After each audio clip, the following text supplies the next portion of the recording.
A jury in Chambers County, Texas, found Sarah Heartfield guilty of the murder of her fifth husband, Joseph Heartfield. The DA presented evidence showing that Joseph Heartfield, who was a diabetic, had been non-responsive for over 9 hours. And instead of calling 911 or trying to help Joseph, Sarah not only had her groceries delivered, but she also had called her cell phone company to have all of Joseph's information switched from his cell phone to hers.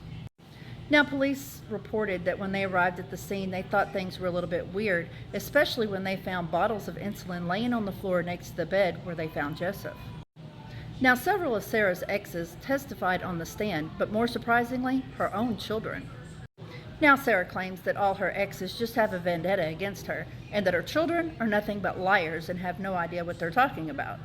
Now, during the trial, they had also brought up evidence of the fact that Sarah had been investigated for a murder-for-hire plot, and also the fact that she had fatally shot her ex-fiancé, claiming that it was self-defense in Minnesota.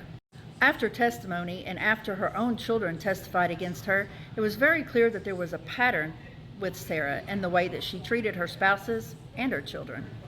It took the jury just a little over an hour to come back with a guilty verdict, and it took them less than an hour to come back with the maximum sentence of life in prison. Now, the county of Minnesota has decided to reopen the case of the shooting of her ex-fiancé to see if maybe they had missed something after this new evidence has come to light.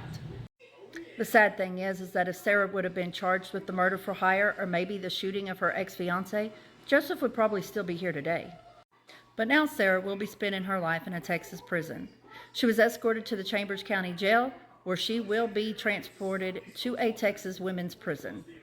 My sympathies go out to the Heartfield family, and I hope that they can find a little bit of peace after getting justice for their loved one, Joseph.